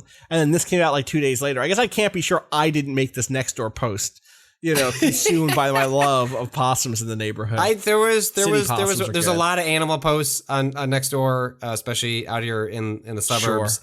There was one, there was actually a really sad one recently where someone, I think like the post was titled, essentially like can't even feel bad, and it was a raccoon. Yeah. And raccoons in the suburbs can, be kind of terrors. They can like, get into your, garbage and garages and like, cause all sorts of, if you have a deck, they can get under there and have a bunch of babies, and it's a whole yada, yada, yada. But this raccoon had clearly been either attacked or probably hit by a car. It was paralyzed. And so this raccoon kept revisiting this person's garage to try and sadly knock over like a garage bin to get food, and it couldn't use its legs. Yeah. And so it was just pulling itself along the ground, but like had not died from its injuries, like whatever had occurred to it. And so the person was just like, what do I do with the paralyzed raccoon? Which sounds like a poem that I'm starting. What do I do? But paralyzed. And it was basically just like, there's a local shelter that can try and figure out whether, it can be rehabilitated or, potentially, I guess, like euthanized if it's like in just that bad of straits. But it was just like normally it's like, yo, how do I kill this raccoon? And it was like, no, there's like really sad raccoon that's in a bad spot. What do I do? What do I do about this one? That is a bummer. It was a bummer. It really bummed me out. Waypoint After Dark. I'm sorry. I'm sorry. Can I bring us back? Do you want to hear about the turtle that got ran over? And they put a bunch of pictures on next door I don't. too? Can we talk about a bummer that I think is there's a bummer that I want to yell about? All right, go ahead. Take us out. Last thing. So like 3 weeks ago, I messaged a friend of mine to be like, you know what? I got good news. I found my new favorite pizza spot in my neighborhood. It's called Retro Pizza. I have a good friend who lives right near it. Every once in a while, I used to like stop by there and get like a slice on the way to go. Like, it's a friend who I would cat sit for, and so I'd like go over, get a slice, and go up and cat sit. But I didn't really ever order from there because there's other closer places. And it just was never the thing. But I realized recently that they deliver out towards me. So I messaged a friend. I go, oh, I really like this place, Retro Pizza in Astoria. And then 2 days later, I'm like, you know what? I'm going to get a pizza. You know what? We got Resident Evil, Resident Pizza. Let's go. Go to order. It says they're closed. That's weird. It's not that late. Why are they closed? Don't think much of it. Maybe they close early on Mondays, whatever it is. 2 days later, much earlier. It's 6 p.m. Perfect time to order a pizza. Go on there. Still closed. What's going on? Let me go over to the Astoria Reddit. Just in case. Actually, I checked We Heart Astoria first, which is how communities will have their like little local. Yeah. Let me go to the Astoria. There's nothing on We Heart Astoria. I clearly don't heart my part of Astoria. Go to the Reddit, reddit.com/r/Astoria. What do I find? Rebuild Retro Pizza with a GoFundMe link. To my dearest customers, I am saddened to let you know that Retro Pizza will be closing due to a horrible fire that occurred on Monday, May 10th at 4. That's the Monday that I was like, I found a new pizza place at 4:30 a.m. Thankfully, no one was hurt. However, the damage to the pizzeria is extensive, may take months to rebuild. Many of you know the Retro Pizza family. For those who don't, blah, blah, blah, blah, blah, blah, blah. Local business donations will be appreciated. So obviously, I'm like, damn, that's, you know what? I'm glad this post is out here. This motherfucker. I'm not trying to be rude, but why isn't insurance covering the damage? What are the donations for exactly? Spoken like someone who's never had to deal with insurance. Can you imagine paying rent in New York and needing to quickly get your business back up and running and dealing with insurance being like, well, what caused the fire? We're not sure we can do a payout. The idea that like you can't toss in, the idea that you'd be on the Astoria Reddit and like looking for an excuse not to support this place that just got burnt down that has great pizza, by the way, and again, it was just like people being like, I just love to get a better understanding of what their insurance covers. I just think I care about transparency. Shut the fuck up and help people in your community. Toss a couple bucks in the hat. Pass the fucking plate around. They're going to put pizza on that plate if you put a couple bucks on it. Pizza for everybody. Waypoint Plus. That's right. For everybody. Waypoint Plus. Pizza for everybody. We found the slogan. Anyway, that's my local beef this week. I just, it pisses me off. It's just like, it really feels like this is someone who's never had to interface with insurance ever before. Because they don't want to pay you. They don't want to pay you. What's insurance not cover? As much as it can't. Well, also, and insurance wants to pay you once for everything. And then they want to be done with it. Yes. And so they don't want to be like, oh, let us know as costs accrue. Like, as you learn, like, keep us posted. We'll keep sending. No. Totality of damages. This is why you need The Godfather. You could go back to your local community leader and be like, it didn't cover everything. Can we work something out? God, I'm not I would love Don Corleone to get at that, like, why isn't insurance covering this motherfucker? That's all I'm saying. I think that's going to be it. Looking at the Astoria Reddit right now, learning about some racist baristas. That's no good. Not my coffee place. I was just so mad. I was trying to. I had two lined up. One was the 40s and Deborah's lawn, and the other was there was a man that posted that was just. He was like, "Hey, if I'm mowing my lawn and I say hello to you, look me in the eyes and say hello back." And like that was like, and it was like 300 words of that, and then like 200 comments are like, you know what? Young people just don't understand how to say hello when you say, and I was like, fuck off. Oh, you had nothing better to do? You had nothing better to complain about? Y'all didn't say hello, right? And y'all looking to say beef. Hello to you. If I'm working on my lawn and I say hello to you, say hello. Say it back. We got to get you out of. You can't bleep that. Beep. Kato, bleep the name. Which is a shame because we have a very funny joke about, you know what, that joke's too blue. We can't do that joke anyway. Patrick, we got to get you out of the northwestern suburbs of Chicago. That's right. That's better. We can't get Patrick out of anywhere. Patrick owns a house. It has kids. I'm good actually. Patrick's like good. I love my racist next door neighbors. Like there's a lot of content here. You think I'm gonna go to a different Chicago suburb and like no racism here? Like sorry, no weird aggressive white people. God. How do we even close out this podcast? I don't even know what the. Thank you again for listening to us on our bullshit. From the whole team here, obviously, like I think that we would not be able to do this again, literally, without your support at this moment, and we hope it goes well. You know, we got some. Here, you know what? Here's what I'm gonna do. I'm gonna make this like bald-faced, not bald-faced. What's the word for just like? I guess bald-faced. Do I not? No, bald-faced only comes up in the context of blatant lying. So. Okay, but it just means shameless and undisguised, barefaced. And what have you to be ashamed of? Nothing. And I'm gonna make a bald-faced appeal. The people advice have a number in their heads for how many people they think a success this would look like. I think we can get to that number. Yep. And I think we can get to it faster than what they think we can get to it. Yep. It would feel so good to be like, yeah, yeah, no shit. No shit we did that. We did that in a day. Difficult takes a day, impossible takes a week. I do this in my sleep. I sold kilos of coke. I'm guessing I can sell CDs, etc. Anyway, I would like to crush that number. I would like to do well, and like, I think that number is attainable. I don't think that number is a ridiculous number. I think, like, frankly, that like the goals that they put forward for us are reasonable. They're not like absurd. I think that's like, yeah, okay, yeah, that makes sense. But the number that they've given us that's like that would be a big success is something I truly believe we could hit. If you could help us do that, I would feel very happy, and I think all of us. And not even something where they're like, oh, we expect them to do that anytime soon. No, but if we did, whew.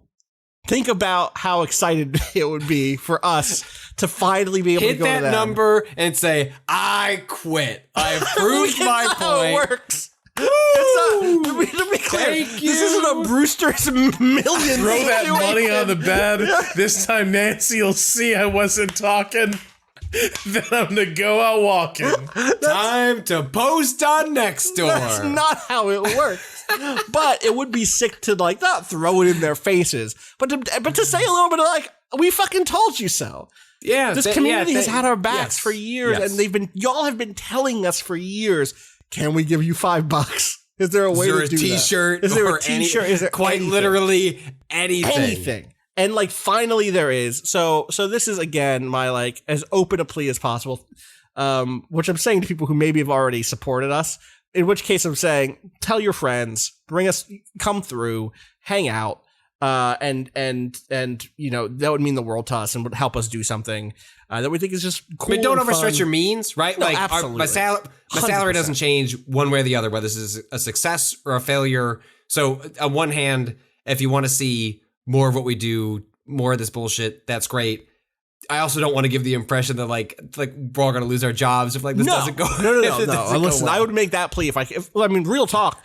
If we were in that part of the situation and felt like, okay, y'all can help save our jobs, I would make that plea to keep people employed. Yeah. I've done more to try to make that happen in the past.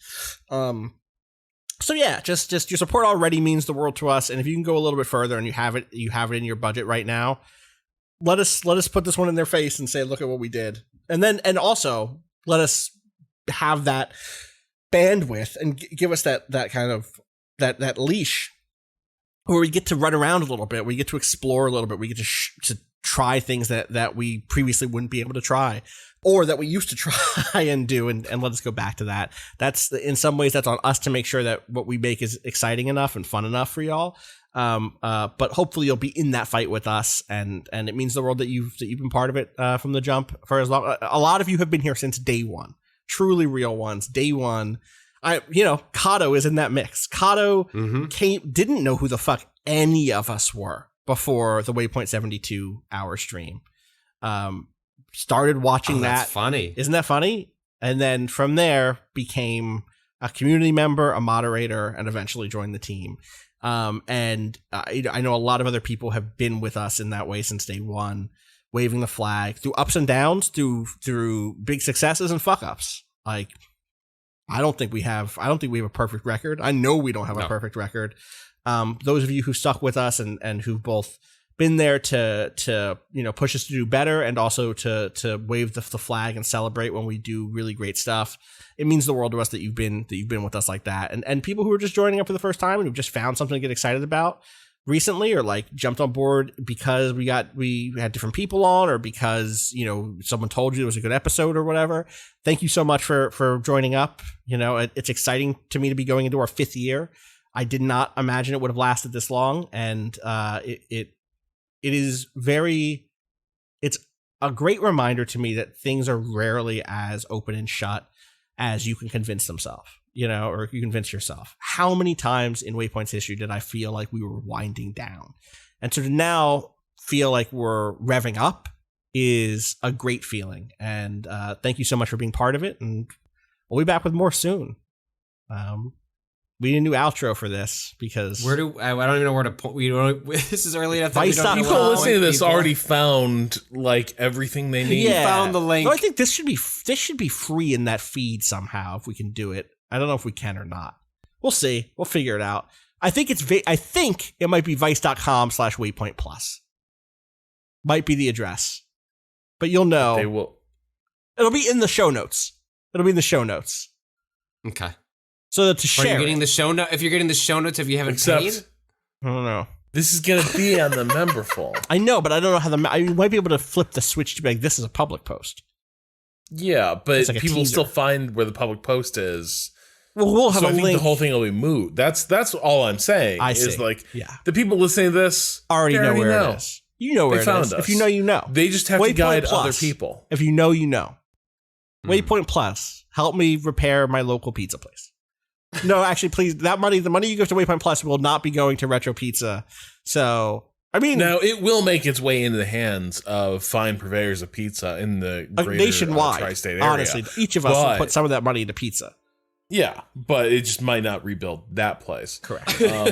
And by the way, I'll bet that raccoon was fine. I'll bet it just had a back spasm. Just had a bad day. Yeah, it was actually just stretched out. It was just like, oh, you know what? I didn't even take 5. Why use these legs when I can use these arms? I'm like, see, it's getting bad again, Patrick. You gotta let us repair this situation. Let us clean it up, please. Well, like he's the one that wanted to be repaired. Okay. You know. Okay, well. With that, we'll talk to everyone soon. We look forward to everything that comes next. Until then, peace.